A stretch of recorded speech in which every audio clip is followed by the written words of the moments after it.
안녕하세요 여러분, 김용환 목사입니다. 생각 바꾸기를 통한 마음 치유 첫 번째 시간입니다. 오늘은 이 강의가 어떤 강의인지를 소개하는 시간을 가지려고 합니다. 좀 길게 소개할 거고요. 또 이 강의를 앞으로 듣기 위해서 여러분들이 미리 좀 준비해야 되는 내용들을 좀 설명을 드리려고 하고요. 또 이 강의를 제가 왜 하는지, 또 이 강의가 어떤 내용을 담고 있는지 전체 그림을 소개한 후에 그 다음에 이 강의를 앞으로 소화하기 위한 이론적인 내용을 조금 말씀드릴 거예요. 그래서 오늘 첫날은 이론적인 내용을 좀 말씀드리기 때문에 여러분들에게 조금 지루할 수 있어요. 그런데 오늘만 좀 잘 참아 주시고요. 다음 주부터는 이제 이론적인 내용을 바탕으로 한 실질적인 내용을 제가 말씀드릴 거기 때문에 오늘만 조금 지루한 거를 참으시면 다음 주부터는 괜찮으실 것 같습니다. 자, 지금 여러분들이 화면에 보고 있는 이 강의, 이제 제가 PPT를 통해서 강의안을 띄우면서 여러분들에게 강의를 할 텐데, 그 강의안 노트는 밑에 유튜브 화면 밑에 보시면 링크가 있어요. 그 링크를 통해서 여러분들이 PDF 파일을 다운로드 하실 수 있고, 그 다운로드 하신 파일을 뭐 프린트 하셔서 사용하시거나 아니면 화면으로 PDF 파일로 보시면서 강의를 들으시면 편안하게 들으실 수 있을 것 같습니다. 자, 그러면 강의를 좀 시작해 볼게요. 오늘 이 강의는 이 강의가 뭐 하는 강의인지를 좀 말씀을 드리려고 그래요. 이거는 뭐 하는 강의냐면 말 그대로 성경과 인지행동 치료라는 심리치료 이론이 만나는 강의다라고 그렇게 제가 이름을 붙여봤어요. 자, 성경은 아는데 인지행동 치료는 뭔가요? 좀 이따 설명드릴게요. 전체 주제는 뭐냐면요, 우리의 생각을 신앙적 사고로 전환할 때 우리의 감정의 치유와 행동의 변화를 만들 수 있다라는 게 전체 주제예요. 자, 그러면 목사님, 우리는 이미 이 강의를 듣는 우리는 신앙인이잖아요. 그러면 우리는 이미 신앙적 사고를 하고 있는데요 라고 여러분들이 저한테 물으실 수 있어요. 그런데 꼭 그런 거는 아니에요. 제가 이따 이제 그 이유들을 설명할 거고, 아마 이제 오늘부터 10주 동안 그 이야기를 계속 드릴 거예요. 우리가 신앙인임에도 불구하고 꽤 신앙적 사고를 안 하고 있어요. 그래서 우리가 신앙적 사고가 어떤 건지를 좀 알려드리고, 또 비신앙적 사고가 어떤 건지도 알려드리고, 우리가 신앙적 사고로 우리의 사고를 바꾸면 우리의 감정의 힐링을 우리가 맛볼 수 있고 우리의 행동의 변화를 만들어낼 수 있다라고 말씀을 드릴 거예요. 자, 우리의 감정의 문제들이 있죠. 어떨 때는 거절당하기도 하고, 거절감의 상처 때문에, 또 어떨 때는 우울하기도 하고, 어떨 때는 분노가 또 치밀어 오를 때도 있고, 어떨 때는 불안하기도 합니다. 근데 이런 감정의 부분들은 우리에게 분명히 치유의 대상이죠. 그리고 행동의 변화가 우리에게 필요할 때가 있어요. 내 행동 때문에 내가 내 자신을 보면서 한심할 때가 있고, 또 내 행동을 보면서 다른 사람에게 상처 주는 나를 발견하면서 마음 아플 때가 있죠. 또 다른 사람의 행동 때문에 우리가 마음이 아플 때가 있어요. 그런데 이 강의의 주제는 뭐냐면, 그러면 그런 마음의 문제와 행동의 문제를 어떻게 해결할 수 있을까요? 그거는 생각을 바꿀 때 가능하다라는 거를 제가 말씀드리려고 해요. 자, 그럼 인지행동 치료가 무엇인가요? 라고 여러분들이 저에게 질문할 수 있어요. 오늘 이제 전체적인 소개가 끝나면 인지행동 치료가 무엇인지를 거의 1시간에 걸쳐서 여러분들에게 설명을 할 거예요. 그래서 이론적인 내용이 나와요. 최소한의 이론만 제가 정말 선별해서 여러분들에게 전달을 할 거예요. 조금만 지루하시더라도 오늘 하루만 좀 잘 참아 주셨으면 좋겠어요. 인지행동 치료는요, 전 세계에서 가장 인기가 많은 심리치료 이론입니다. 지금 전 세계에 공인된 심리치료 이론이 약 100가지가 있어요. 뭐 100가지가 넘는다고 할 수도 있고, 그 다음에 매년 새로운 심리치료 이론이 매년 생겨나고 또 매년 없어져요. 자, 그러면 100가지의 심리치료가 있으니까 한 가지의 심리치료 이론이 만약에 1% 정도 사용되면 뭐 괜찮은 거죠. 평균은 하는 거니까. 그런데 인지행동 치료는 무려 33%의 심리치료사들, 상담가들, 사회복지사들이 사용하는 이론이에요. 무려 33%가. 그 얘기는 뭘까요? 인지행동 치료는 그만큼 인기가 있고, 왜 인기가 있을까요? 효과가 있으니까. 효과가 있기 때문에 인기가 있는 이론이에요. 과학적인 데이터가 굉장히 좋은 결과들을 가져다 주는 것을 보여줘요. 그래서 인지행동 치료가 미국에서뿐만 아니라 전 세계적으로 가장 많이 사용됩니다. 특히 미국 사람들에게 많이 사용되는 이론이에요. 그러면 인지행동 치료는 한마디로 뭘 얘기하는 거냐면 우리에게 생각과 감정과 행동이 있는데 그 중에서 생각이 제일 중요하다. 생각이 제일 중요하고 내가 생각을 바꾸면 내 감정도 행동도 다 변화시킬 수 있다라고 얘기하는 심리치료 이론이에요. 그래서 인지행동 치료의 핵심은 어디에 가 있냐면 우리의 생각을 바꾸는 것에 가 있습니다. 자, 그러면 우리의 생각을 바꾼다 할 때 이것이 우리에게 중요하다고 제가 말씀드렸는데 그러면 제가 이거를 왜 할까요? 그냥 제가 이 강의를 하는 저의 동기를 한번 생각해 봤어요. 저는 오랜 기간 동안 목회 상담이라는 영역을 공부해온 목사입니다. 한국에서도 공부를 했고 또 미국에서 유학을 와서 석사 과정에서도 공부했고 또 PhD 과정에서 또 공부를 했어요. 긴 시간이죠. 약 한 15년 정도 가까이를 이 영역을 공부한 것 같아요.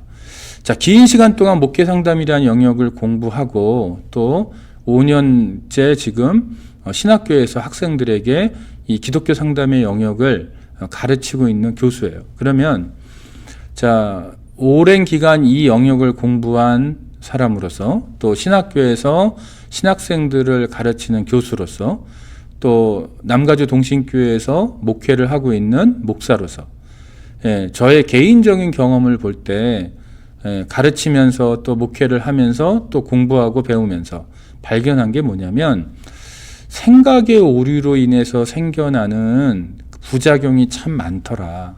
감정적인 부작용 또 행동적인 부작용이 참 많더라. 그래서 근데 이 부작용은 교회 밖에만 있는 게 아니고 교회 안에도 굉장히 많더라. 이게 제 경험이에요. 그래서 오랜 기간 동안 고민을 했어요. 왜 교회 안에서 이런 일들이 벌어질까? 가만히 들여다보면 여러 가지 이유가 있는데 인지행동 치료 관점에서 제가 들여다봤을 때 우리 모두에게는 우리 크리스찬들 모두에게는 생각의 오류가 아주 교묘하게 자리 잡고 있구나라는 그런 결론을 제가 내리게 됐고 언젠가는 이것을 교인들과 한번 나눠야겠다라고 오랫동안 생각을 했어요. 그러니까 이 강의는 아주 오랫동안 칼을 간 강의예요. 자, 그래서 제가 여러분들에게 오늘부터 강의하는 이 내용은 교회 안에 생각의 오류 때문에 문제가 생겨난다.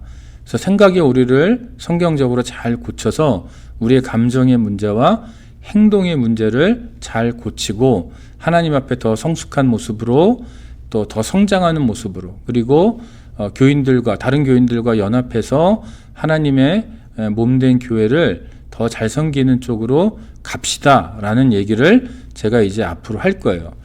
자, 이 강의가 10주로 이제 예약이 되어 있는데 올해 10주 강의할 거고요. 또 내년에 최소한 10주를 더 강의할 거예요.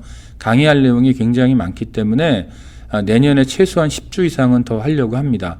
그래서 강의가 진행되는 과정들을 보고 최소한 10주를 더 할 건데 오늘은 그래서 오늘부터는 전반전이다 생각하고 강의를 들어주시면 감사할 것 같아요. 자, 그러면 인지행동 치료가 뭔지를 좀 알아야 여러분들이 이제 저와 함께 긴 여행을 같이 하실 수 있어요. 그래서 제가 오늘은 인지행동 치료라는 게 무엇인지를 정말 핵심만 딱 뽑아서 이 강의를 듣는데 필요한 내용만 딱 엄선해서 여러분들께 소개를 드리려고 합니다. 자, 지금 사진이 있어요. 두 분의 아주 신사분들이 여러분 앞에 딱 있습니다. 위에 계신 분은 알버트 앨리스라는 심리치료 학자고요. 그 다음에 밑에는 아론백이라는 아주 유명한 또 심리치료 학자이십니다.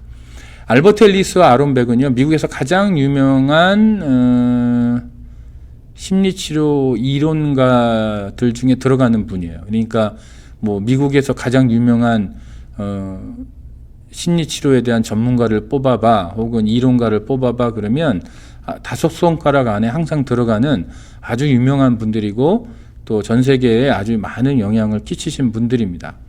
그런데 이분들이요, 오랜 임상의 경험을 하셨거든요. 그러니까 많은 정신적으로 문제가 있는 분들을 만나서 심리치료를 하고 또 연구를 하고 글도 쓰시고 하시면서 한 가지 발견해낸 것이 있어요. 두 분이 공통적으로. 그건 뭐냐면, 행복하지 못한 사람들을 만나봤다. 뭐 우울증이 있거나 또 마음에 문제가 있어서 병원을 찾아오거나 고생하는 분들을 상담하면서 내린 결론이 뭐냐면, 행복하지 못한 사람들, 마음에 무슨 문제가 있는 사람들에게 어떤 공통점이 있는데 그 공통점 중에 하나가 뭐냐면, 문제가 되는 사고의 패턴을 가지고 있더라. 문제가 되는 사고의 패턴을 가지고 있다라는 결론을 두 분이 공통적으로 내려요. 자, 그래서 알버트 앨리스, 지금 위에 계신 분, 이분은 합리적 정서 행동 치료라는 REBT라고 보통 약어로 말하는데 Rational Emotive Behavior Therapy라는 거를 만들어서 이 잘못된 사고의 패턴을 수정하는 것을 치료의 목적으로 두고 열심히 활동을 했던 분이에요. 그리고 아론 백도 코그니티브 세라피, 보통 CT라고 부르는데 인지치료라는 것을 개발해서 많은 특별히 우울증 환자들을 많이 도와줬던 분입니다. 그래서 인지치료를 할 때는 가장 많이 거론되는 분이 바로 아론 백이라는 분이에요. 자, 그래서 이 분들이 발견한 이 사고의 패턴, 행복하지 못한 사람들, 문제가 있는 사람들이 가지고 있는 사고의 패턴이 무엇인지를 제가 말씀드릴 거고, 그것을 어떻게 신앙적으로 수정할까? 그럼 신앙적인 사고, 성경적인 사고는 무엇이냐라는 것을 제가 앞으로 여러분들에게 설명을 드리려고 합니다. 자, 그러면 이분들이 말하는 이 비적응적 생각은 뭐냐면 몇 가지가 있어요. 첫째는 조건적이고 보복적인 생각. 또 자신에게 불리한 내용만 자신에 적용시키는 임의추론적 생각. 이분법적이고 양극적 생각. 모든 것들을 완벽하게 처리하려는 완벽주의적이고 강박적 생각. 자신이 당한 일을 지나치게 과장하여 생각하는 과잉 일반화 또는 축소 일반화 생각. 좌절에 대해서 잘 참지 못하는 생각. 자, 좀 생소할 수 있어요, 여러분들에게. 근데 제가 이제 여러분들에게 앞으로 강의하려고 하는 내용들, 비적응적 생각을 제가 이렇게 제목만 일단 달아봤어요. 자, 여러분들에게 어떤 게 해당하는지 한번 잘 보시기 바랍니다. 그리고 처음엔 잘 모를 수 있어요. 그러나 강의가 진행되면서 아마도 이 모든 비적응적 생각이 여러분 안에 있다라는 것을 발견할 가능성이 높아요. 제가 여태까지 강의한 경험을 보면 이것 설명을 드리면 학생들도 대부분 이거 다 내 안에 있는데요 라고 얘기하세요. 근데 여기서 끝나는 게 아니고 더 있어요. 자신에게만 나쁜 일이 생길 것 같다는 재앙적 생각. 다른 사람이 당연히 자신에게 잘 대해 주어야 한다는 당위적 생각. 사람과 사물을 볼 때 나쁘고 어두운 면만 보는 부정적 생각. 그릇된 생각을 수시로 반복하는 반복적 생각. 끊임없이 다른 사람과 자신을 비교하는 비교적 생각. 다른 사람의 잘못된 점만을 찾아서 비난하는 생각. 이런 생각들을 누가 가지고 있냐면 알버트 앨리스와 아론 백이 경험적으로 발견한 건 뭐냐? 행복하지 못한 사람, 우울증을 가지고 있는 사람, 또 뭔가 이렇게 불안이 많고 또 분노가 많고 이런 사람들에게서 이런 생각들이 발견되더라. 그뿐만 아니라 어떤 인격장애가 있거나 인격장애가 더 심해서 완전히 정신과적인 질환으로 발전한 사람들에게서도 이런 사고의 패턴이 굉장히 많이 발견되더라. 이게 이제 그분들의 결론이고요. 우리는 이것들을 하나씩 보려고 해요. 그럼 여러분들에게 저에게 이런 질문을 할 수 있어요. 목사님, 저는 우울증이 없어요. 그런데 이게 저한테 해당되나요?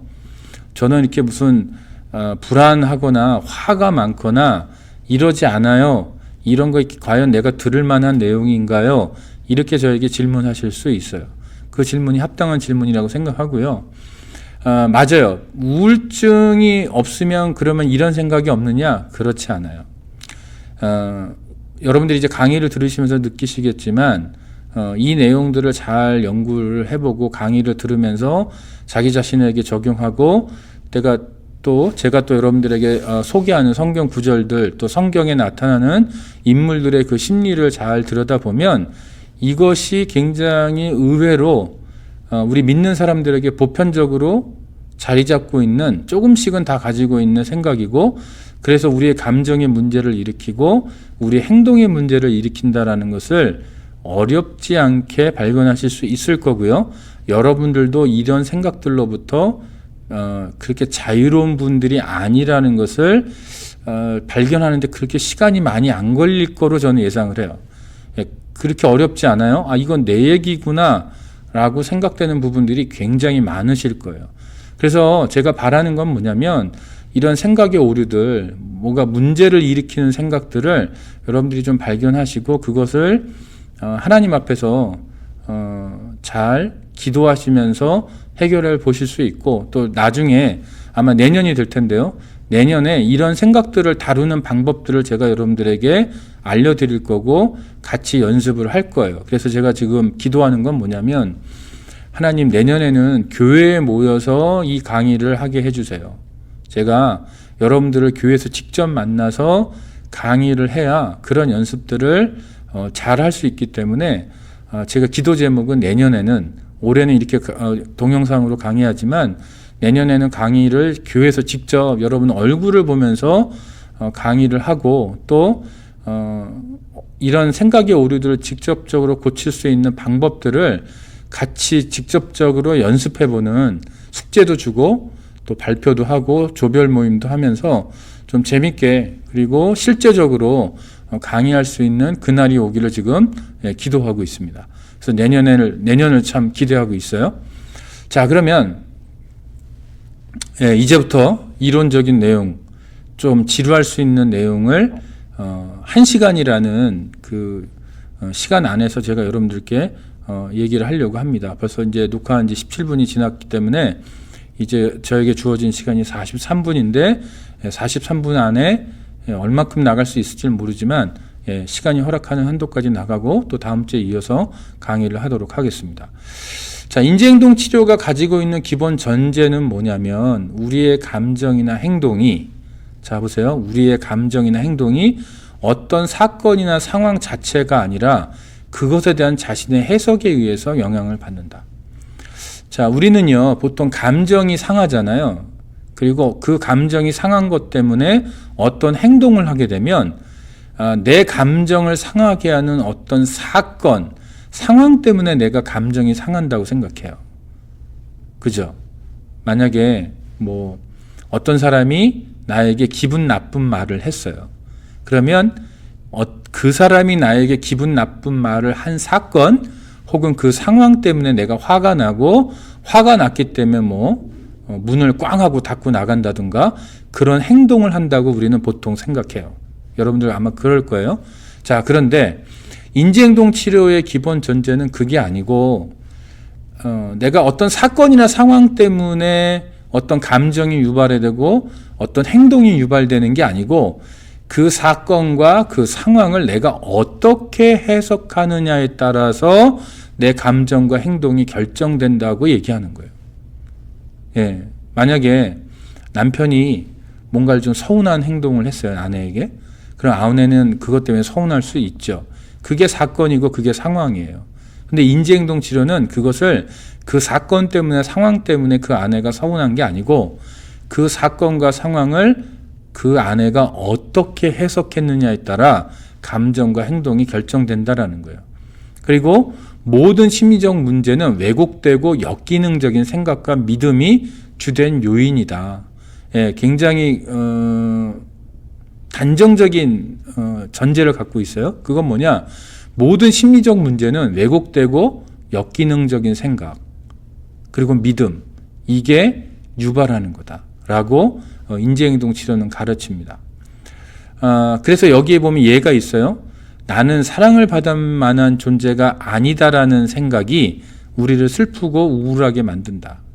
자 보세요. 우리를 슬프고 우울하게 만드는데 누군가 나를 사랑하지 않아서 내가 슬프고 우울한 게 아니고 내가 내 스스로를 나는 사랑을 받을 만한 존재가 아니다라고 생각을 하기 때문에 내가 슬프고 우울하다는 거예요.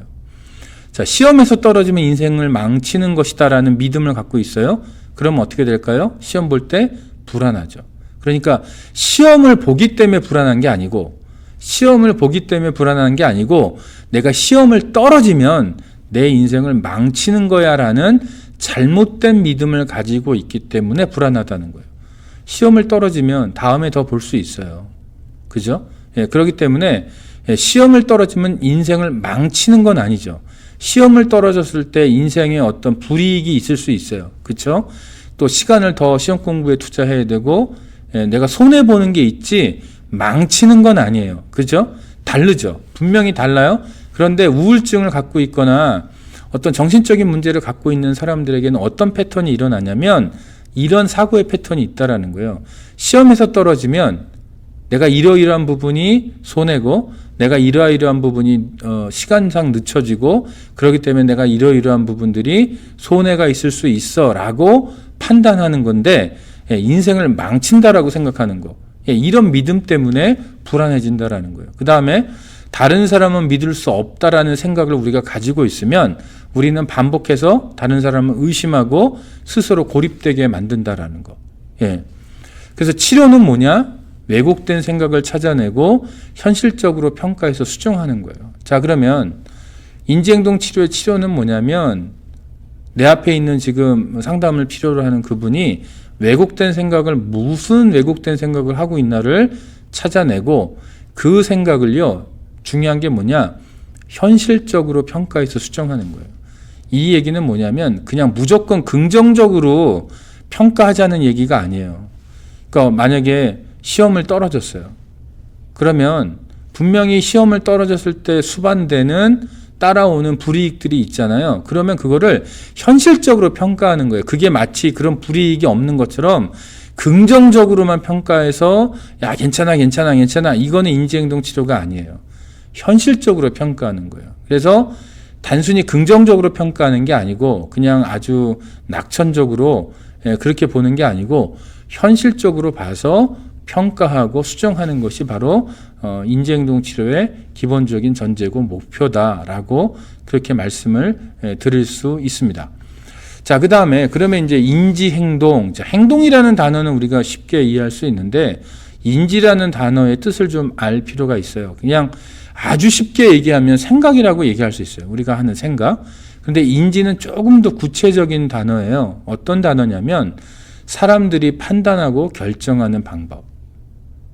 사람들이 판단하고 결정하는 방법.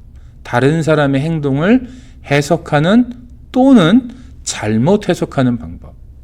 자, 인지는 뭐냐면 판단하고 결정하는 방법이에요. 그리고 해석하는 방법이에요. 내 행동을 해석하고 다른 사람의 행동을 해석해요. 그런데 잘못 해석할 수도 있어요.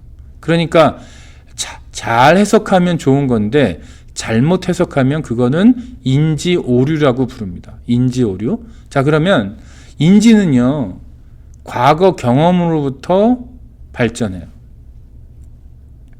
내가 어떤 것을 판단하고 결정할 때 틀이 있어요. 틀. 어떤 프레임이 있다라는 거예요. 그리고 내가 어떤 사람의 행동을 해석할 때 거기에도 일정한 틀이 있어요. 그런데 이 틀은 내가 어렸을 때부터 내 경험으로부터 시작돼서 인생을 살아오면서 그게 하나의 틀로 형성이 되어 그것을 뭐라고 부르냐면 전문 용어로 스키마라고 불러요. 인지행동 치료에서는 그 단어를 스키마라고 부릅니다. 한국말로는 인지 도식이라고 번역을 하고요. 쉽게 말하면 사고 방식이라고 얘기할 수 있어요. 자, 그러니까 여러분들 안에는 뭐가 있냐면 인지가 있어요. 그거는 뭐냐면 판단하고 결정하고 해석하는 틀이 있다라는 얘기예요. 그런데 이 틀이 여러분 안에 어느 정도 세게 굳어져 있어요. 이 강의를 듣는 분들 중에 인생을 오래 사신 분들은 이 인지의 틀이 어떨까요? 스키마가 어떨까요? 굉장히 굳어져 있을 가능성이 높아요. 인생을 오래 사시면서 반복했기 때문에 그 틀을 반복적으로 사용하면서 어떤 것을 판단하고 어떤 것을 결정하고 어떤 것을 해석하는 작업들을 굉장히 오랜 기간 해오셨기 때문에 이 스키마라고 불리는 인지도식, 사고방식이 젊은 사람들에 비해서 더 딱딱할 가능성이 높아요. 그러나 그러면 딱딱하니까 못 바꾸느냐? 그렇지는 않아요.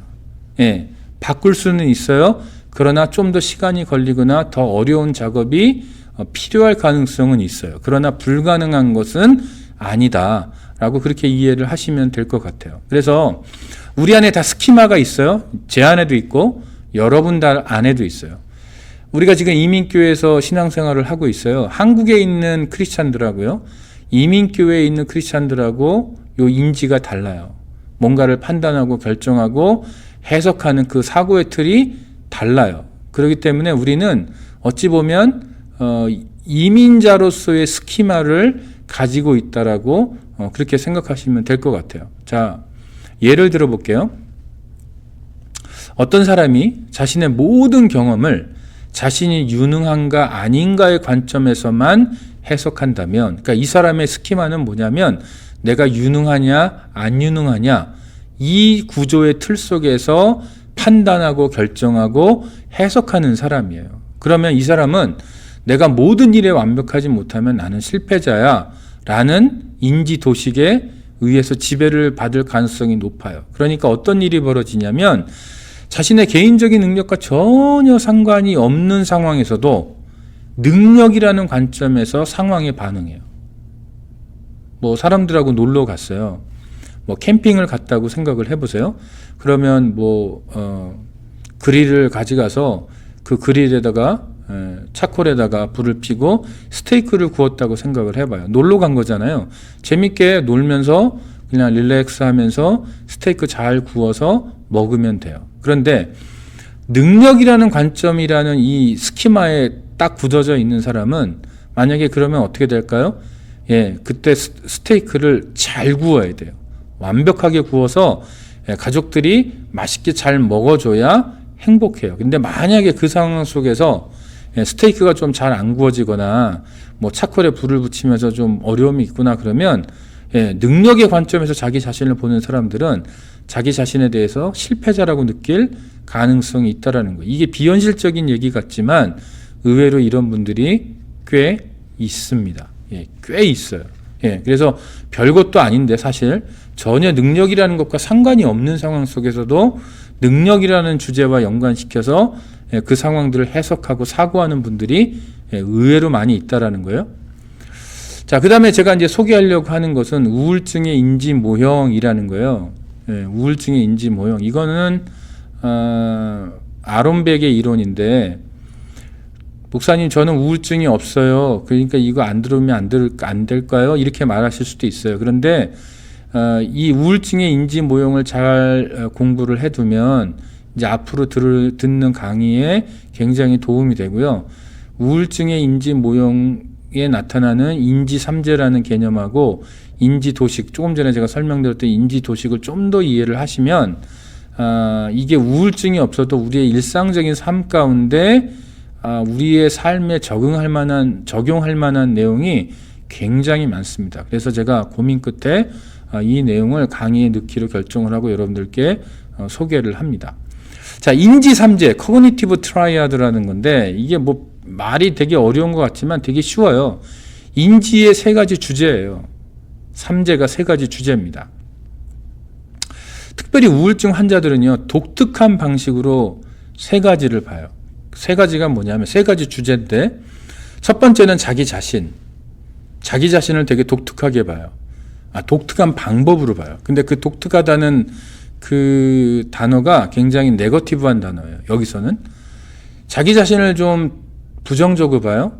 자신의 경험도 부정적으로 봐요. 자신의 미래도 부정적으로 봐요. 그러니까 인지 삼재는 나의 경험, 내 미래, 요 세 가지를 얘기하는 거예요. 그러니까 우울증을 갖고 있는 사람들을 상담하면서 데이터를 내보니까 이 사람들에게서 공통적으로 발견되는 특징이 있더라. 그거는 뭐냐면 자기 자신, 그 환자 자신, 또 자신의 경험, 자신의 미래를 굉장히 부정적으로 바라보는 경향이 있더라. 이게 바로 이제 아론백이 발견한 내용이에요. 그래서 이거를 코그니티브 트라이아드라고 그렇게 이름을 붙였고, 이것을 가지고 사람들의 문제를 분석하는데 잘 사용을 했습니다. 그러니까 여러분들도 여러분의 생각을 분석할 때, 여러분의 생각에 대해서 생각할 때, 자, 여러분들의 생각에 대해서 생각하는 거예요. 그걸 보통은 뭐 메타코그니션이라고 부르는데, 자, 여러분 자신에 대해서 어떻게 생각하는지, 여러분의 경험, 여러분의 상황에 대해서, 여러분의 환경에 대해서 어떻게 생각하는지. 그러니까 지금 코로나 바이러스 때문에 여러 가지 삶의 변화가 굉장히 많잖아요. 그럼 여러분의 경험, 여러분의 환경, 상황들을, 이 강의를 듣는 분들도 다 지금의 코로나 바이러스의 상황들을 해석하는 내용이 다 달라요. 그러니까 여러분의 지금 경험을 어떻게 지금 여러분들이 바라보고 있는지, 또 여러분의 미래를 여러분이 어떻게 바라보고 있는지를 좀 고민해 볼 필요가 있다. 이 강의를 들으면서. 그래서 인지삼재는 나 자신, 나의 경험 혹은 상황, 그리고 나의 미래를 내가 어떻게 보는지에 대한 인지 패턴을 인지삼재라고 부른다. 제가 지금은 인지삼재를 그대로 인지행동 치료가 말하는 거를 그대로 제가 소개하지만 조금 지나면요, 오늘 할 수 있을지 모르겠지만 저는 여기다가 제 나름대로의 이론을 만들어서 한 가지를 더 넣어서 제가 여러분들께 나중에 말씀을 드릴 거예요. 저는 우리의 생각을 수정하는 데 있어서, 우리의 생각을 고치는 데 있어서 이 세 가지만 갖고는 안 된다고 생각을 해요. 그래서 제 나름대로 여기다 한 가지를 더 붙여서 인지사재라는 이름으로 제가 만든 것이 있어요. 뭐 별건 아닌데, 저는 그렇게 우리 크리스찬들은 인지삼재 갖고 안 되고 한 가지 주제가 더 필요하다고 생각을 해서 나중에 소개를 드리도록 하겠습니다. 자, 그 다음에 일단 먼저 자기 자신에 대한 생각을 한번 볼게요. 우울증을 가지고 있는 분들은 자기 자신에 대한 생각이 일단 부정적이에요. 되게 부정적이에요. 잘하는 게 있는데도 나는 뭐 잘하는 게 하나도 없다고 생각하거나, 또 다른 사람들에게 호감을 살 만한 모습이 있음에도 불구하고 나는 다른 사람들에게 호감을 줄 만한 내용이 아무것도 없다고 생각하거나, 자기 자신을 좋아하는 사람이 있음에도 불구하고 그 누구도 자기를 좋아하지 않는다라고 그렇게 생각하는 그런 견해가, 그런 생각이, 그런 스키마가 굉장히 강하게 있을 가능성이 높다라는 거예요. 그 다음에 자기 자신을 결점이 많고 부적절하고 연약하고 아무것도 없는 존재로 보는 경향이 있어요. 자, 보세요. 결점이 많다. 결점이 있다가 아니고 많다고 봐요. 부적절하다. 어떤 일을 맡겼을 때 나는 못해요. 이런 사람들이에요. 나는 연약해요. 나는 아무것도 없어요. 왜 아무것도 없겠어요? 아무것도 없는 사람은 없어요. 그런데 이 우울증을 갖고 있는 사람들은 자기 자신을 이렇게 생각하는 경향이 굉장히 강하다라는 거예요. 그 다음에 세 번째는 불유쾌한 경험을 자신의 심리적, 도덕적, 신체적 결함 때문인 것으로 생각한다. 내가 어떤 문제가 있어요. 내가 오늘 뭐 사람들하고 대화하다가 조금 언성을 높이거나, 아니면 내가 어떤 일을 하다가 그 일이 잘 안 되거나 그러면 이 자기 자신에 대한 부정적인 생각을 갖고 있는 사람들은 그게 나 때문이라고 생각해요. 그러니까 내가 심리적으로 문제가 있고, 도덕적으로 문제가 있고, 신체적으로 문제가 있고, 혹은 능력의 부분에 있어서 문제가 있기 때문에 내가 이런 경험을 한 거야, 내가 실패한 거야, 오늘 실수한 거야, 내가 이런 불유쾌한 경험을 한 거야 라고 내 탓으로 여기는 경향이 있다라는 거예요. 내 탓으로 여기는 경향. 그 다음에 자신을 평가절하하거나 비난하는 경향이 굉장히 강해요. 그래서 그것이 한마디로 말하면 열등감이 강한 사람들입니다. 자, 이렇게 인지삼재의 첫 번째는 자기 자신에 관한 것이고, 자기 자신에 대한 이런 부정적 견해를 갖고 있는 분들이 우울증을 갖고 있을 가능성이 높고요. 우울증까지 가지 않더라도 우리의 심리 건강상 또 우리의 영적인 건강상 이게 좋지 않은 경우가 굉장히 많아요. 그거는 나중에 또 제가 추가적으로 설명을 드릴 거예요. 자, 그 다음에 인지삼재의 두 번째가 뭐냐면 자기의 경험, 상황이에요. 자신의 경험을 부정적으로 해석하는 경향이 있어요. 자, 부정적으로 해석한다는 거는 뭐냐면 여기 보면 우울증 환자들은 세상을 삶의 목표 달성을 방해하는 극복 불가능한 장애물로 생각하거나 자신에게 과도한 요구를 가해오는 존재로 생각한다. 자, 이 얘기는 뭐냐면 내가 어떤 상황에 처해 있어요. 지금 내가 뭔가를 해야 돼요. 내가 직장 생활을 하거나 비즈니스를 하거나 또 교회에서 어떤 사역을 하거나 이럴 때 우울증을 갖고 있는 분들에게는 어떤 특징이 있냐면 이 세상이 너무 어려워. 너무 힘들어요. 내가 할 수 있는 거 이상을 자꾸 나에게 요구하고 나에게 더 달라고 한다. 더 달라고 한다. 난 요거밖에 못하는데 왜 세상은 나에게 더 많은 걸 요구하지? 라는 생각을 하는 경향이 있다라는 거예요. 그 얘기는 뭐냐면 나는 요거밖에 안 되는데 왜 이 세상은 나를 왜 이렇게 크게 나에게 큰 걸 요구하지? 그리고 나는 내가 추구하고 싶은 게 이런 게 있는데 내가 달성하고 싶은 게 이런 게 있는데 이 세상은 자꾸 나를 방해해. 옆에 있는 누군가는 나를 방해해. 내 가족들은 나를 방해해. 혹은 뭐 직장에 있는 누구는 나를 방해해. 혹은 같이 비즈니스를 할 때 뭐 어떤 사람이 나를 방해해. 옆에 있는 가게가 나를 방해해. 이런 식으로 생각하는 경향이 강하다라는 거예요. 또 모든 환경과의 상호작용은 결국 패배와 박탈로 귀결된다는 잘못된 해석을 할 가능성이 높아요. 자, 내가 환경 속에서 어떤 환경 속에서 살아내야 돼요. 이민 상황, 이 이민자의 삶이라는 이 상황, 또 코로나 바이러스가 지금 굉장히 온 세상을 어렵게 하는 이 환경 속에서 우리가 살고 있어요. 그런데 내가 이 환경 속에서 살아갈 때 결국은 나는 이 환경을 못 이겨낼 거야. 라는 생각을 하는 경향이 굉장히 강하다라는 거예요. 그 다음에 대안적 해석이 가능해요. 그러니까 이 상황을 다르게 볼 수 있는 가능성이 분명히 있어요. 분명히 있는데 부정적인 잘못된 해석을 굉장히 끝까지 고집스럽게 유지하고 가는 경향이 있다.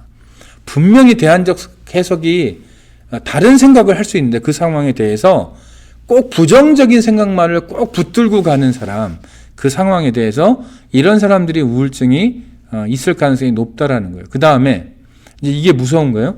미리 내려진 부정적 결론에 맞추기 위해 사실들을 재단한다. 이런 분들은 아까 제가 스키마 얘기했잖아요. 스키마. 이미 틀이 있어요. 근데 그 틀이 부정적이에요. 이미 그 틀은 있어요. 이미 그 상황 속으로 들어가기 전에 나는 이미 내 생각 안에 그 스키마라는 틀을 가지고 있어요. 근데 그 스키마를 가지고 내가 그 상황 속으로 들어갔을 때 그 상황 속에 내 스키마와 맞지 않는 상황들이 많거든요. 그러니까 내 부정적인 틀로 해석되지 않는 긍정적인 상황들이 꽤 있다는 얘기예요. 그런데 이런 분들은 어떻게 하냐면 내 부정적인 틀에 맞는 것만 쏙 받아들이고 내 부정적인 틀에 맞지 않는 긍정적인 것들은 다 걸러내서 버려버린다는 얘기예요. 이거 굉장히 무서운 겁니다, 여러분. 그러니까 이미 결론은 내려져 있어요, 나한테. 이미 내가 결론을 가지고 있고 그 결론과 반대되는 상황이 내 앞에 무수히 많은데 그 내 결론과 반대되는 그 상황에 대해서는 눈길을 안 줘요. 생각을 안 하고요. 내 결론에 부합하는 부정적인 상황에만 내 눈길이 가요. 내 생각이 가고 그래서 그것들만 내가 취해서 그거 봐, 내 생각이 맞지? 라고 생각하는 경향이 있다라는 거예요. 이게 바로 경험을 부정적으로 본다라는 개념입니다. 그 다음에 미래에 대해서도 이런 분들은요, 우울한 사람들은 미래를 보면서 어떤 생각을 하냐면 지금 내가 겪고 있는 이 어려움, 현재 어려움, 이 고통이 미래에도 없어지지 않고 계속될 거야 라고 생각하는 경향이 있다라는 거예요. 자, 여러분, 지금 내가 힘들어요? 어떤 문제가 있어요. 뭐 재정에 문제가 있거나 신분에 문제가 있거나 건강에 문제가 있거나 또 관계에 문제가 있거나 뭐 이런저런 문제가 있어요. 그런데 우울증을 갖고 있는 사람들은 어떤 특징이 있냐면 이게 미래에도 고쳐지지 않고 회복되지 않고 좋아지지 않고 계속 이 상황이 나아지지 않을 거라고 보는 경향이 있다라는 거예요. 한번 여러분 안에 이런 성향이 있는지 없는지 한번 잘 생각해 보셨으면 좋겠어요. 그 다음에 이런 분들에게는요, 어떤 과제가 주어지면 어떤 특징이 있냐면 실패할 걸 먼저 예상해요. 내가 뭐 직장에서 어떤 프로젝트가 나에게 왔다. 이걸 내가 어떡하지? 이렇게 걱정하면서 이거 안 될 거야. 교회에서도 어떤 사역을 맡기면 내가 이걸 어떡하지? 나 이거 못할 거야. 이렇게 생각한다라는 거예요. 그래서 이런 분들은 과제를 맡기면 굉장히 불안해하고요. 과제를 되게 피하려고 노력하는 분들이 이런 부류에 속하는 분들입니다. 한번 여러분 자신을 한번 잘 생각해 보셨으면 좋겠어요. 자, 그 다음에 아까도 얘기했던 인지도식, 이게 중요하기 때문에 스키마라고 불리는 인지도식 혹은 사고방식, 이게 중요하기 때문에 여러분들에게 다시 한번 생각을 하겠습니다. 자, 여러분들에게 일정한 사고방식이 있죠. 사고방식이 있습니다. 그런데 그 사고방식은 단기간에 형성되는 게 아니에요. 오랜 기간 여러분이 반복적으로 그 사고방식을 사용할 때 그때 여러분들 안에 형성되는 게 사고방식이에요. 자, 그래서 여기 보면 과거의 경험이나 지식들을 토대로 새로운 경험을 친숙하게 받아들이는 것. 자, 보세요. 과거의 경험이나 지식들을 토대로 새로운 경험을 친숙하게 받아들인다. 이 말은 뭐냐면 내가 오늘 새로운 경험을 했어요. 내가 오늘 새로운 경험을 했는데 그 경험을 내가 받아들일 때, 그 경험을 해석할 때, 그 경험을 판단할 때 여러분들은 과거로부터 가지고 왔던 그 경험, 지식들을 바탕으로 오늘 내가 새롭게 하는 그 경험을 해석하고 받아들인다라는 거예요. 그러니까 순수하게 지금 오늘 내가 새롭게 했던 경험을 순수하게 100% 새로운 경험으로 받아들이는 게 아니고 이미 과거로부터 가지고 온 경험과 지식들을 가지고 오늘 내가 경험하는 것들을 받아들인다라는 거. 그러니까 어떻게 보면 새로운 게 없는 거죠. 이 틀 안에서만 보는 거니까. 그래서 우울한 사람은요, 그의 삶 속에서 긍정적 요인이 객관적으로 있어요. 다른 사람들이 보면 저 사람은 왜 우울해하지? 저렇게 남편이 좋고 혹은 아내가 좋고 저렇게 자녀들도 잘 됐고 또 저렇게 뭐 신앙생활하는 주변의 사람들도 굉장히 좋은 성도들이 있고 도울 만한 아주 좋은 친구들도 있고 뭔가 세상적으로 볼 때 혹은 뭐 영적으로도 볼 때도 별로 부족함이 없어 보이는데 그게 객관적인 거죠. 옆에서 보면 그래요. 그런데도 불구하고 자기 패배적인 생각, 고통을 유발하는 그런 태도와 생각을 계속해서 가지고 가는 사람들이 있어요. 고집스럽게. 정말 고집스럽게 이런 생각들을 유지하고 나아가는 사람들이 있어요. 그게 왜 그러냐? 인지도식 때문에 그래요. 이 사고방식 때문에. 이게 굳어져 있으니까 아무리 객관적으로 내 주변에 내 상황 가운데 좋은 게 있어도 긍정적인 게 있어요. 옆에서 보면 부러워할 만한 요소들이 굉장히 많은데도 이런 사람들은 그거에는 눈길을 안 줘요. 정작 본인들은 그거에는 관심이 없어요. 그리고 오직 자기 패배적인 생각, 자기에게 고통을 유발하는 그런 생각들을 되씹으면서 살아간다. 근데 왜 그러냐? 그 사람 안에 이 스키마라는 것이 이미 세게 자리 잡고 있어서 그래요. 그래서요, 여러분, 여기 3번에 있는 것처럼 개인은 다양한 상황의 다양한 자극들 중에서 특정 자극들에만 선택적으로 주의를 기울여서 이들을 어떤 패턴으로 조합하여 그 상황을 개념한다. 자, 나에게 일정한 자극이 있다고 생각을 해봐요. 그거는 뭐 시각적인 자극, 청각적인 자극, 여러 가지 자극들이 있다고 생각을 해봐요. 내가 보고 듣고 느끼는 것들, 그런 게 있어요. 그런데 우리는 보고 듣고 느끼는 모든 것들에 우리의 주의를 주는 게 아니에요. 내가 관심이 있는 것들에만 내 주의가 특별하게 반응해요. 그런데 스키마가 부정적으로 형성된 사람들에게는 어떤 현상이 있냐면 긍정적인 것들, 긍정적인 자극, 내가 본 것들, 보고 듣고 느끼는 것들 중에 긍정적인 것들에는 어텐션이 안 가요. 주의가 안 가요. 오직 부정적인 거에만 내 주의가 가요. 그러니까 누군가 예를 들면 나 자신에 대해서 내가 굉장히 부정적인 생각을 하고 있다고 생각을 해보세요. 그러면 내가 나에 대해서 부정적인 생각을 했을 때 누군가 나에게 칭찬을 하잖아요. 그러면 그거에는 한 귀로 듣고 한 귀로 흘려요. 근데 누가 나를 비난하거나 누가 나를 욕하거나 혹은 나를 험담한다. 그러면 거기에는 굉장히 민감하게 반응해요. 그러니까 이 강의를 듣는 분들 중에 혹시 남이 자신에 대해서 뭔가를 얘기했을 때 내가 극도로 분노하거나 극도로 예민하다면 여러분들 안에는 이런 부정적인 스키마가 있을 가능성이 높아요.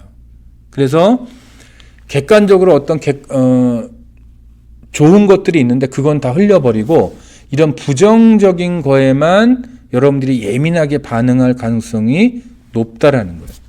그래서 이 스키마는요, 비교적 안정적인 인지 패턴이다. 이 얘기는 뭐냐?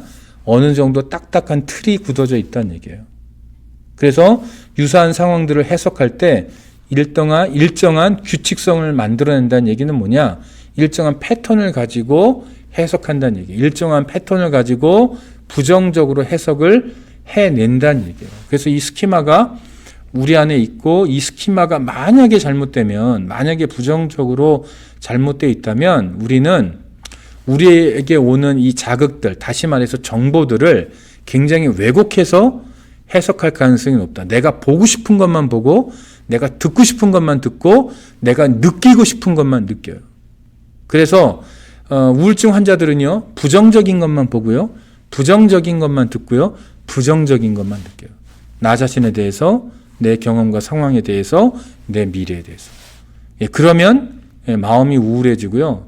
우울증뿐만 아니라 다른 심리적인 문제들, 우울증까지 안 가더라도 내가 다른 마음의 문제들을 만들어서 상처받지 않아도 될 문제에 상처받고, 불안해하지 않아도 될 문제에 불안하고, 내가 화내지 않아도 될 문제에 화를 내고, 내가 우울해하지 않아도 될 문제에 대해서 내가 우울해하는 경향을 가질 가능성이 높다. 이렇게 이해를 하시면 될 것 같아요. 그래서 제가 여러분들하고 이제부터 하려고 하는, 앞으로 강의를 통해서 하려고 하는 작업이 뭐냐면, 여러분 안에 있는 이 인지 도식을 바꿔내는 작업을 이제 하려고 하는 것입니다. 그래서 스키마는요, 어떤 유형의 정보를 선택적으로 수용하게 하고 보게 하는 이유다. 그래서 여러분은 여러분의 스키마에 따라 여러분에게 주어지는 정보를 선택적으로 선택한다. 선택적으로 수용한다. 그리고 이미 수립된 이해 방식이나 경험이 새로운 정보를 이해하는 데 영향을 준다. 그러니까 여러분 안에 이미 이해 방식, 다시 말해서 스키마가 있는데 이 이해 방식이나 경험이 새로운 정보가 여러분들에게 주어졌을 때 여러분들은 순수하게 새로운 정보를 아무것도 없는 진공 상태에서 받아들이는 게 아니고 이미 형성되어 있는 이 스키마의 상태에서 그 경험들을 새로운 경험들을, 정보들을 받아들이고 해석한다라는 거예요. 그래서 즉 어떠한 사건에 대해 자신이 알고 있는 범위 내에서 판단하고 수용하는 행위다. 그리고 무엇이 지각되어야 하는지를 결정하고 통제하여 환경에 대한 개인의 경험을 구축하는 기능이다. 말이 어려워서 죄송합니다, 여러분. 아까 했던 말이에요. 그러니까 여러분들은 결국 사건에 대해서 해석할 때 여러분이 알고 있는 범위 내에서 판단하고 수용해요. 그러니까 여러분이 어떤 새로운 사건들을 판단하고 수용할 때 그 새로운 사건을 충분히 다 흡수하지 못한다는 얘기고요. 여러분이 많은 것들을 흡수하지 못하고 사실은 버린다라는 얘기예요. 버리고 여러분이 이제까지 해왔던 패턴을 반복하면서 여러분에게 친숙하고 편한 것들만 받아들이고 그것들만 여러분이 계속 받아들이면서 그 스키마를 점점점 딱딱하게 만들 가능성이 높다라는 거예요. 그래서 이런 스키마가 어떤 것인지를 이제 앞으로 저와 여러분이 또 강의를 통해서 볼 거예요. 자, 그러면 이 스키마가 제가 아까도 딱딱하다고 말씀을 드렸는데, 그러면 이 딱딱한 스키마는 고칠 수 없는, 완전히 정말 그 무엇으로도 파괴할 수 없는 그런 딱딱한 건가요? 그렇지 않아요.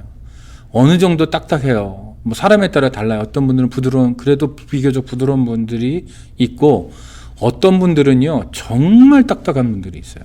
정말 딱딱한 분들. 그런데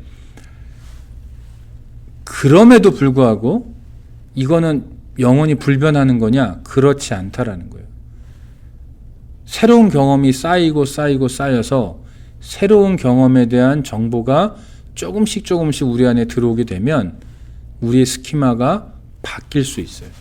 바뀔 수 있고, 또 기존에 수립된 스키마에 맞추기 위해서 새로운 정보가 왜곡되거나 또 커뮤니케이션 과정에서의 정보가 상실되는 현상이 일어날 수도 있다. 자, 그래서 여러분, 스키마는 딱딱해요. 고치기 어려워요. 맞아요. 고치기 어려워요. 근데 고칠 수 없는 뭐 일종의 무슨 고칠 수 없는 어떤 질병과 같은 거냐? 그런 건 아니에요. 예, 고칠 수 있어요. 그런데 쉽지는 않아요. 쉽지는 않아요. 그리고 어떤 분들의 경우는 다른 사람들보다 더 딱딱한 스키마를 가지고 있어서 더 어려운 분들도 있어요. 더 어려운 분들도 있어요. 자기 자신을 잘 보시기 바랍니다. 그래서 이 시간을 통해서, 이 강의를 통해서 여러분들과 제가 우리의 스키마를 좀 확인하고 그 스키마를 하나님 앞에서 수정해 가는 작업들을 하려고 그래요. 자, 우리는 한국 사람이죠. 한인 이민자들이죠. 여기에 살고 있는 한인 이민자로서 우리는 우리 나름의 스키마를 갖고 있어요. 그 얘기는 뭐냐면 한국 사람으로서의 스키마를 갖고 있고요. 또 이민자로서의 스키마를 갖고 있고요. 또 우리는 믿는 자로서의 스키마를 갖고 있어요. 근데 요 세 가지 요소가 복잡하게 얽혀 있어요.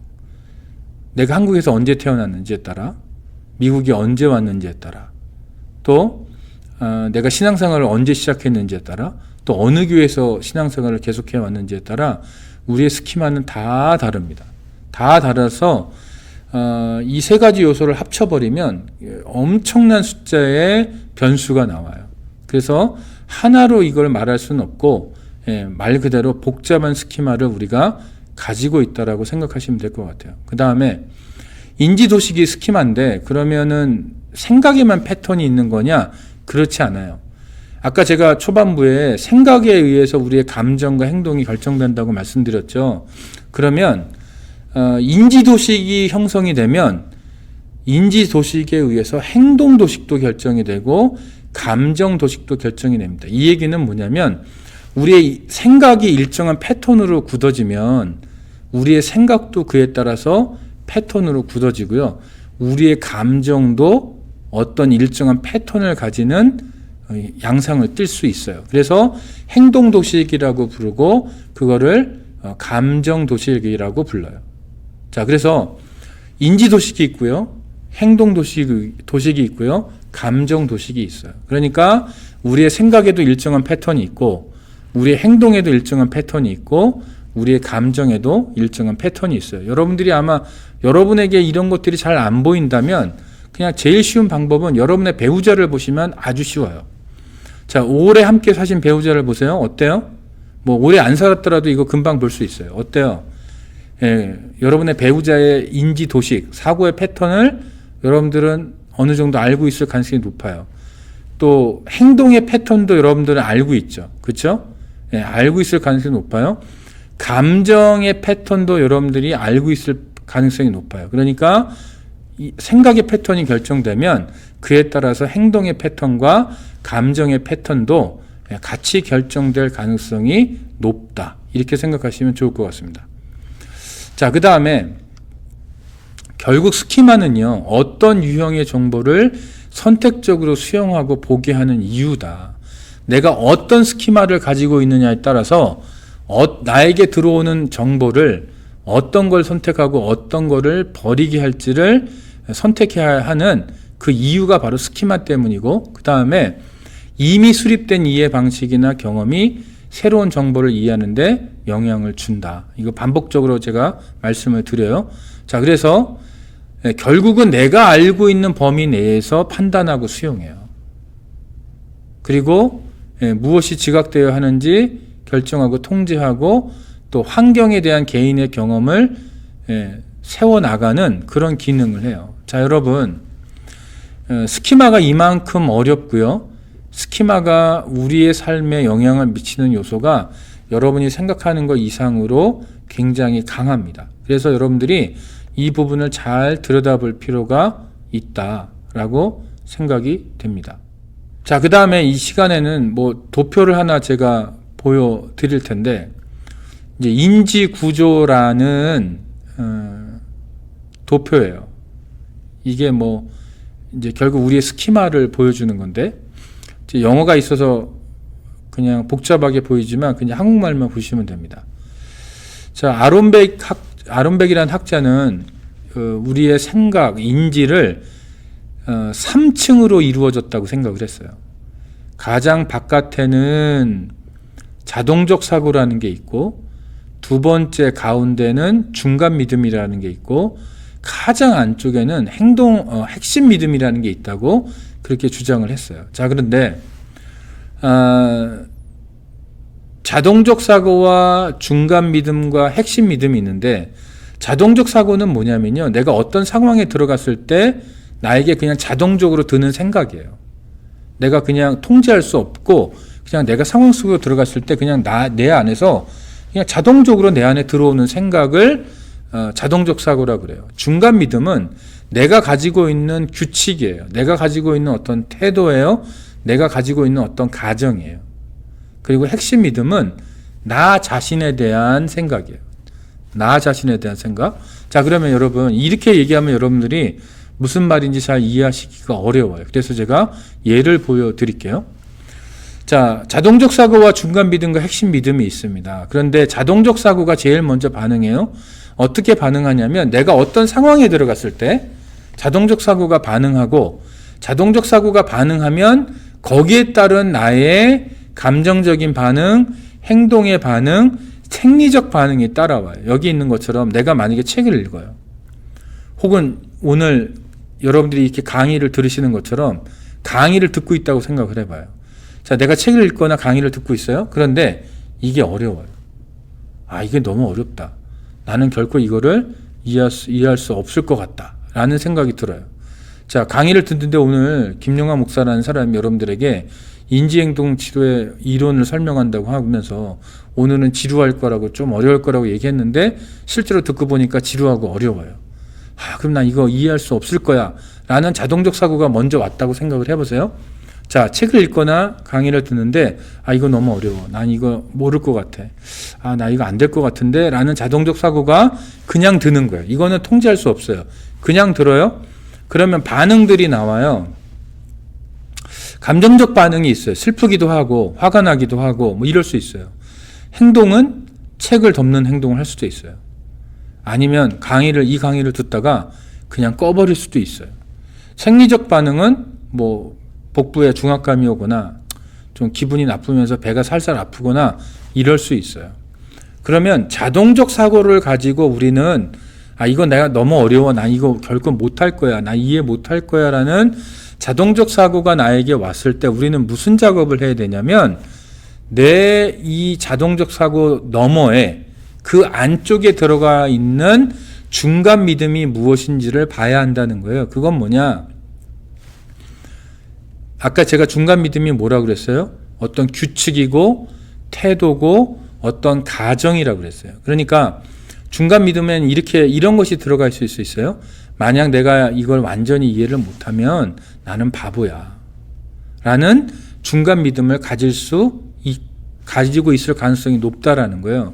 그러면 이런 중간 믿음을 타고 또 더 안쪽으로 들어가 보면 핵심 믿음이라는 게 있는데, 그 핵심 믿음은 나에 대한 거라고 그랬잖아요. 결국 나는 뭐다? 나는 무능력하다라는 거예요. 자, 그러면 인지행동 치료는 뭐 하는 치료냐면요. 우리의 자동적 사고를 발견하는 거예요. 그걸 모니터링을 해요. 모니터링을 왜 하냐면 중간 믿음을 찾아내기 위해서 모니터링을 해요. 그럼 중간 믿음을 왜 찾아내느냐?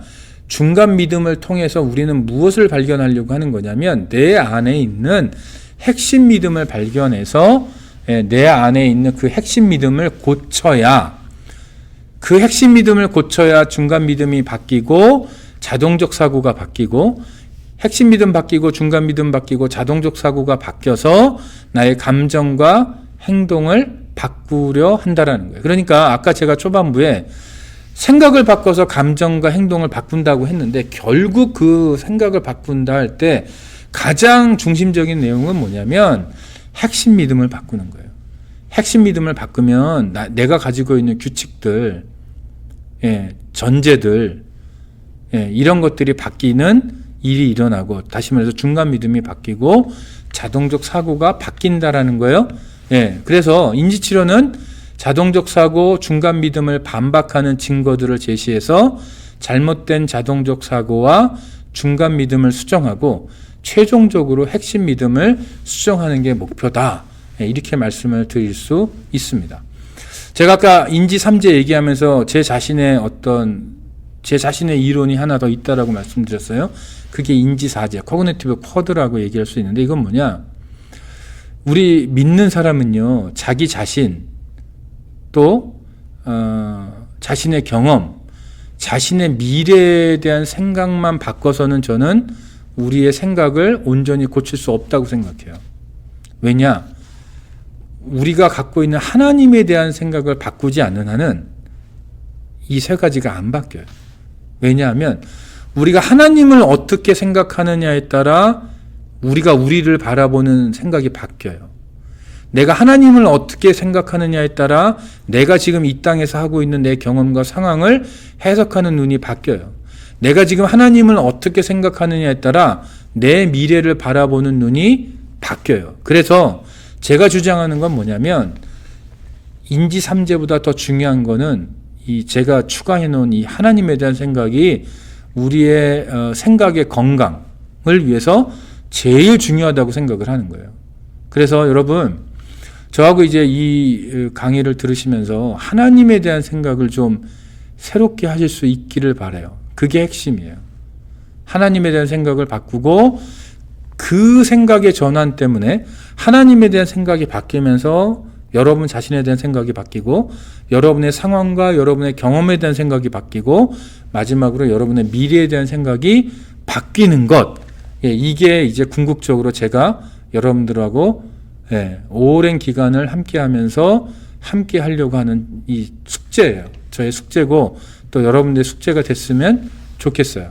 그 다음에 이번에는 마크 맥민이라는 학자를 제가 소개하려고 하는데, 소개하는 이유는 아주 간단해요. 제가 인지행동 치료를 여태까지 길게 소개를 했어요. 그러면 여러분들 중에는 이렇게 반문할 수 있는 사람이 있어요. 목사님, 인지행동 치료는 세속적인 심리 치료잖아요. 그걸 우리 크리스찬들이 왜 해야 되나요? 이게 성경에 위배되지 않나요? 우리한테 유익할까요? 또 우리하고 무슨 상관이 있나요? 세속적인 심리 치료가. 이렇게 생각할 수 있고, 이런 질문을 던질만 하다고 생각해요.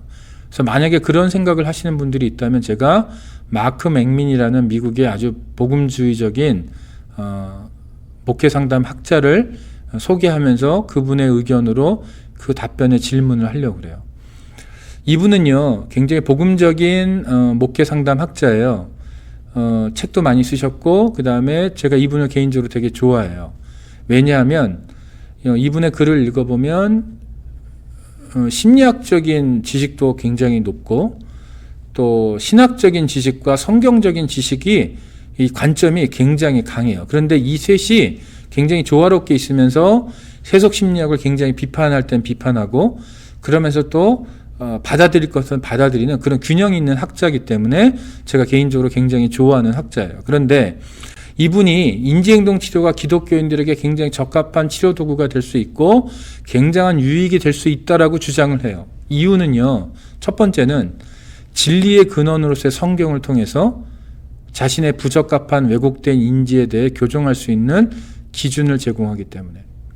자, 우리는 성경이라는 진리를 갖고 있어요. 그렇기 때문에 내가 어떤 생각을 잘못하고 있을 때 내가 생각을 잘못하고 있는 그것, 내가 가지고 있는 잘못된 스키마를 성경이라는 진리를 통해서 쉽게 발견할 수 있고, 뭐 꼭 쉽다고는 할 수 없지만 그래도 우리는 기준이 명백하기 때문에 그 명백한 기준을 가지고 내가 수정할 수 있는 가능성이 믿지 않는 사람들보다 훨씬 높기 때문에 그래요. 두 번째는 하나님의 절대적이고 무조건적 사랑을 믿는 믿음은 거의 대부분의 교인들이 겪을 수 있는 거부, 버려짐, 사랑받지 못함에 대한 뿌리 깊은 두려움으로부터 오는 핵심 신념을 반박할 수 있는 근거를 제공받음으로 치료의 효과가 커지기 때문이다. 자, 우리에게 뭐가 있냐면 하나님의 절대적이고 무조건적인 사랑을 믿는 믿음이 있어요. 근데 우리의 삶 가운데서는 뭘 경험하냐면 거절당하고 거부당하고 버려지는 거, 사랑받지 못하는 거, 이런 것들을 경험하고 또 이런 것들에 대한 두려움이 우리 안에 있다라는 거예요.